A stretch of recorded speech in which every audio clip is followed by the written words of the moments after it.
We're here today with the editors of God and Guns, The Bible Against American Gun Culture, Christopher B. Hayes and Carly L. Crouch. Chris is the D. Wilson Moore Professor of Old Testament and Ancient Near Eastern Studies at Fuller Theological Seminary. He's the author of Hidden Riches, a source book for the comparative study of the Hebrew Bible and the Ancient Near East, The Origins of Isaiah 24 through 27, and Death in the Iron Age 2 and in First Isaiah, which won the Manfred Lautenschlager Award for Theological Promise in 2013. Carly L. Crouch is professor of Hebrew Bible and Old Testament and Ancient Judaism at Radboud University in the Netherlands. She's the author of War and Ethics in the Ancient Near East, Israel and the Assyrians, The Making of Israel, and An Introduction to the Study of Jeremiah. She's president of the Pacific Coast region of Society of Biblical Literature and serves on the editorial boards of several series, including Westminster John Knox's Press, Old Testament Library, for which she's writing a volume on the book of Amos. So thank you both so much for joining us. Good to be here with you. Thanks for having us. So you've got an interesting new book, and I want to obviously dive into that. But before we get there, maybe you could just, each of you, tell us just a little bit more about your backgrounds beyond what I touched on. Go for it.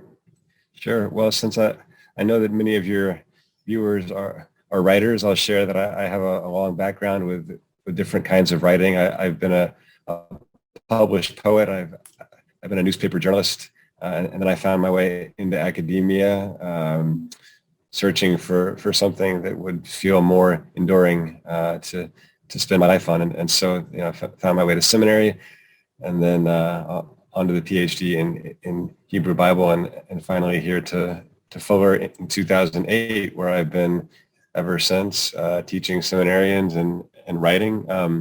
I guess so. If you want to hear about my books, I can say a couple words about those. Or yeah, sure, that'd be great. So I came out of a sort of comparative approach to the ancient Near East. So my first book is a fairly classic dissertation trying to contextualize the prophet Isaiah's rhetoric about life and death in light of how life and death were viewed in the ancient Near East.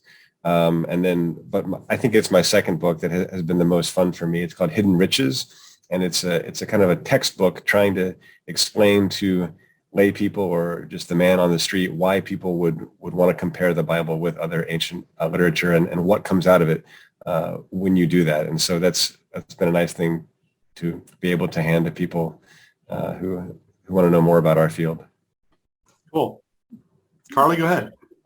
Thanks. So I have a fairly classical, straight into academia kind of background and training, straight through and into an academic position. But my interests have tended to revolve a lot around issues of ethics and the intersection between ethics and theology, and ethics and cultural context, and historical contexts. So one of my first book was on war and ethics in the ancient Near East, and it was particularly trying to think about how ideas about war and violence connected with war were formed and shaped in response to particular social and historical contexts. I've worked on various other sorts of texts and topics since then, but this interest in connecting the biblical texts and their origins in particular contexts with their ethical views, and then thinking then in contemporary terms about how our own historical and social contexts form us as ethical and moral thinkers has been a recurring kind of concern of mine.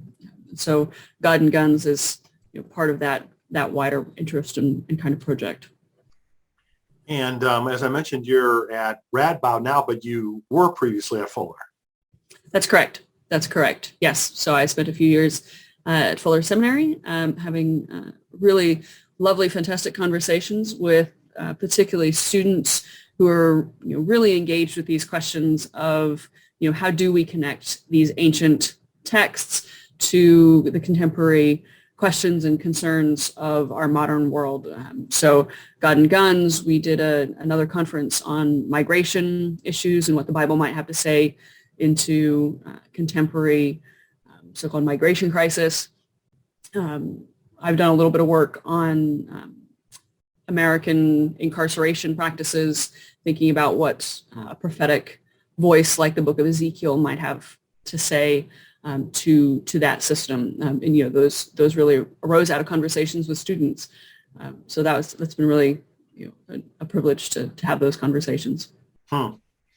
So the new book that you've edited that I mentioned, God and Guns, the Bible Against American Gun Culture, I read that is the first book to argue against gun culture from a biblical studies perspective, which is very interesting.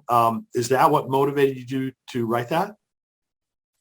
Yeah, it's quite striking. If you search Amazon on the keywords God and guns, the kinds of things that pop up are not, shall we say, carefully argued theology. It's usually sort of in the pro-gun camp, and the idea that God wants us all to have as many guns as possible, and T-shirts and things like that. So it was surprising not to see more work in this space. Of course, there are some great things out there. These are mentioned in the preface to the book. There have been theologians who have been trying to think broadly about this issue, and some pastors who've written books on the practical aspects of it. But I think that what we try to do as scholars is to, in part, is to work, with the Bible to hear what it's saying and to help our students and our readers here. And this is a topic on which we really couldn't find other work. And so, we had a conference. We've been in touch through social media and other contacts with other faculty around the country who have been just as troubled by this as we have for years. It's been this ongoing crisis. And so when we decided, with the help of Professor Crouch's chair fund, to hold this conference, we knew some people that we could reach out to, and sure enough, this came together fairly quickly. And so we met and talked and gave these lectures, and then really worked them into a book that is written for a popular audience, and not an academic book, but that really does take a deep dive into the Bible, both Testaments, and comes up with some great resources. Well, I just love the fact that, that's the approach you guys have taken, to take, the deep study and take it outside of the walls of the seminary, and, to make it accessible for the rest of us. I just think that's an incredibly important thing, and valuable thing for us all. So thanks for making the effort to do that. So the book is a compilation of chapters from different folks. Is that correct? Yes, that is correct. Yes, we asked really about half a dozen colleagues to come at this issue, which of course is not addressed explicitly in the biblical texts. Guns were not a thing 2,000 years ago, 2,500 years ago. And so we asked a number of colleagues to come to this issue, to think creatively, to think about how biblical texts, biblical values, priorities, concerns might speak into this issue. So we have Brent Strawn and Yolanda Norton. Chris writes an essay. Tracy Lamoche, Shelley Matthews, and Dave Lincecum. So a range of scholars from across the country, from a variety of different intellectual, religious, cultural backgrounds, training institutions, all bringing their voices to bear on this issue. One of the key things here, as Carly mentioned, that there are no texts about guns in the Bible, and so one of the things that I think tends to happen in these debates is that people start to focus on a very limited set of proof texts. So it's often texts about swords, right? And so David Lincecum in particular does take on those texts, but I think that what's nice about it is that you have these scholars who know the Bible more comprehensively, who have actually brought in some other really interesting material. So like Tracy talks about the bow as a weapon, and what the bow symbolizes in the Bible and its world, and then what that means about masculinity, and what why men seem to want guns so much. What kind of powers that symbolizes for them. I'm working with the text where Isaiah tells Hezekiah not to fortify the city, not to practice self-defense if it's done unjustly. And so we're really, I think that what this could do for a church reading group or for a pastor who wants to preach a sermon series is to point them to a whole bunch of new resources that would, open up new vistas and not just the same old, same old. So would you say that among the different contributors in their chapters, there's a relatively universal overarching viewpoint, or is there more controversy within the book? No, this is not a book about the controversy. There's enough controversy out there in the culture. I think that what we have tried to do, though, is to write this from a sympathetic standpoint. And so in my preface, I talk about the fact that my grandfather was a rancher that had a case of guns in his living room, and that I shot skeet, with the Boy Scouts. And so we're not foreigners to guns. And Stanley Hauerwas's foreword also takes a story from his background where his father gave him a gun and he was rude to his father and now feels bad about that, but still, still believes that it's a problem. So we hope it's a book that can be read by people who are not yet convinced that the witness of the Bible is a fairly nonviolent witness, and we hope that they'll find it ironic, but it is unified in. I mean, it's the subtitle. It's the Bible against American gun culture, so that there are no misrepresentation of it being a pro and con type of book. Super. So who would you say is the primary target audience then for the book?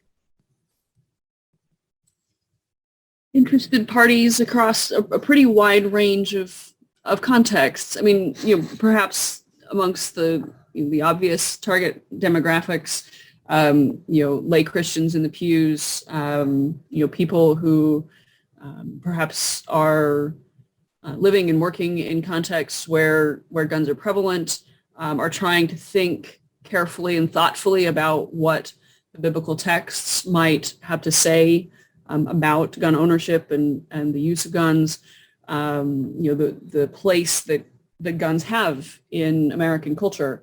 One of the things that comes up in a number of the essays is the question of, particularly for Christians, how guns and particularly the social and value that's been placed on guns in a lot of segments of American society, is that compatible with an explicitly Christian orientation and way of life? You talk a little bit at greater length about this. God and the gun is essentially competing, orientating perspectives. One of the things that comes out of some of the social scientific data, there is a correlation between people who call themselves Christian and gun ownership. However, that breaks down when you look at who actually goes to church and is part of a faith community in an active way. So that there's a kind of a nominal cultural Christianity that correlates with higher gun ownership, but it's less so with people who actually take part actively. I would just add that if we could get this book into the hands of Sunday school groups all over the country, that would be my best goal. Read a chapter a week, meet and talk about it and how that plays out in your own area. That would be fantastic. We've also had friends who teach in colleges and seminaries who've written to us and said that they plan to use this in that type of coursework. So, various options, I think, hopefully. Good. So maybe each of you could answer this next question too. If there was one particular thing that you'd like for people to take away from the book, what would it be? One particular thing. Well, maybe I'll list a couple. One is that there's a myth of self-defense that guns make us safer. And I mean, even though the book is not about the gun data per se, it does lead with a whole bunch of stats about guns. And one is that you are far more likely to be killed by your own gun if you have one in the house than you are to keep yourself safe with it. So it's not actually a sort of a good self-defense tool. But secondly, I suppose that the message that you might take away from both mine and David Lincecum's articles is that the example of Christ calls us to something other than mere personal self-defense. It calls us to self-sacrifice and to a care for the whole world that is just as concerned about our neighbor's safety as our own. And that when we live in a culture that's poisoned by this huge proliferation of firearms, that it creates a very unsafe and frightening world for our neighbors, our children, our families. And so we have to aim for better as a culture. And I think I just pick up on that and focus in on really the consequences of gun culture for the most vulnerable members of our society. Whether that is children who are living in homes with firearms. The statistics on firearms accidents involving children are utterly tragic. Then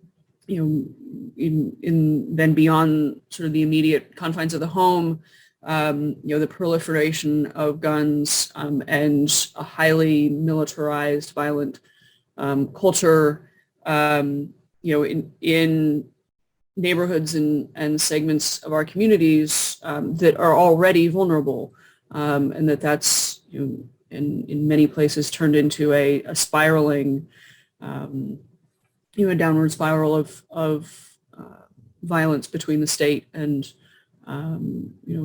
people on the street, and the consequences for our social fabric, for our communities have been really catastrophic. And so, as Chris said, the need for healing and care for our communities, and particularly those who are especially vulnerable in our communities, is a really significant thread of the book. Well, amen to both what you said. I am appreciative of this book, and I really hope that it has a big impact, quite frankly, in a much badly needed arena. So, I'm really glad that you wrote it. I hope that it does well in terms of its breadth and distribution. I mean, it's only recently been released, right? I mean, how has it done so far? What kind of reaction have you had?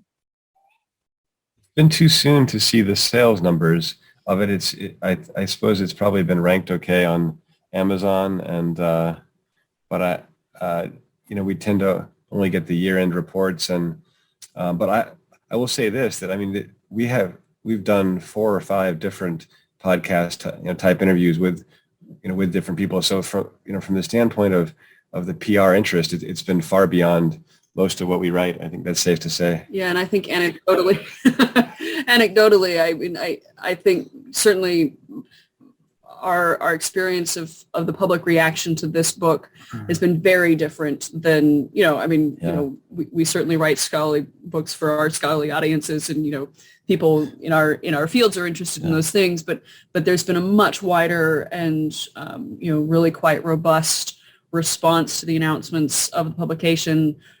People being in touch with us, asking if it's coming out in ebook, if it's coming out in audiobook. It is coming out as an audiobook. And so, a real interest that's been really wonderful to see.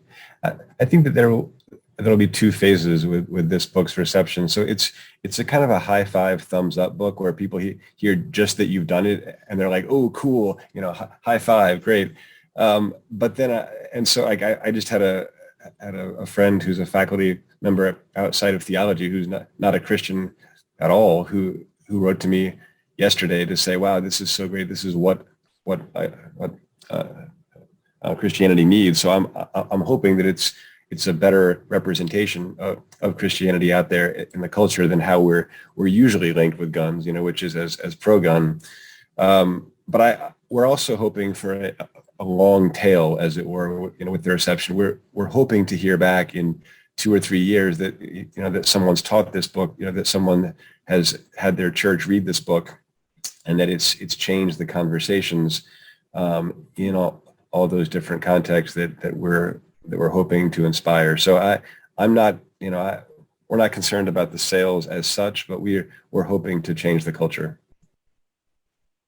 I mean, I think there's a really good chance of both what you said, kind of an immediate impact here, around the book launch, but then also that long tail. I think that this will be a valuable reference for people going forward. It's not just going to be a flash in the pan. I mean, unfortunately, it's a need that probably isn't going to go away very quickly. So it's going to be needed. Yep. So anything you can talk about in terms of future collaboration or writing that either one of you want to talk about?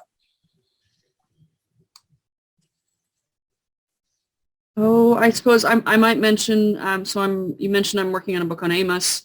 One of my intentions, my hopes with that, so that book will be targeted also for fairly broad audience, preachers, church folk, also some scholars. But one of the things that I'm particularly interested in thinking about in that book are the ways that this ancient prophetic texts continue to speak, especially into political and social ethical issues of today. How various concerns, particularly about poverty, about abuse of power, continue to speak. So I'm looking forward to getting further on in that project. I don't want to say too much about this, so I'll be slightly vague, but I have a forthcoming project with my father, Richard Hayes, who was at Duke University for many years, that will be on human sexuality, and will be a sort of co-authored work of theology, somewhat similar to God and Guns, but just the two of us, and trying to once again reshape that a conversation about what's been a very divisive issue, particularly within the church and also somewhat within U.S. politics. I'm continuing to try to reach beyond the guild and my fellow scholars, and while also, keeping my more traditional scholarship rolling, which is probably a whole other ball of wax from this conversation. Sure. Well, please keep me posted on, both of your works. And, it sounds like some great things that you're going to be continuing to do. And I really want to thank you guys for the courage that you showed to come out with this book that's obviously got some controversy to it, but, incredibly badly needed. So thank you so much for that. A great pleasure. Really. So other than Amazon, where can people learn about the book and about both of you? So the publisher is Westminster John Knox, and so the book is available directly from them in all of its forms. As I said, print copy, ebook, audiobook is forthcoming, and both of us are very Googleable. So probably our faculty web pages and so on are. Academia.edu is a place that I keep up to date, and I have a Facebook group called Ancient Near Eastern Studies at Fuller, which is fairly widely followed. So if people want to hear more about that side of my work, those two are good options. Yep. And I have a personal website, which is carlylcrouch.net, where I sometimes post about projects. So.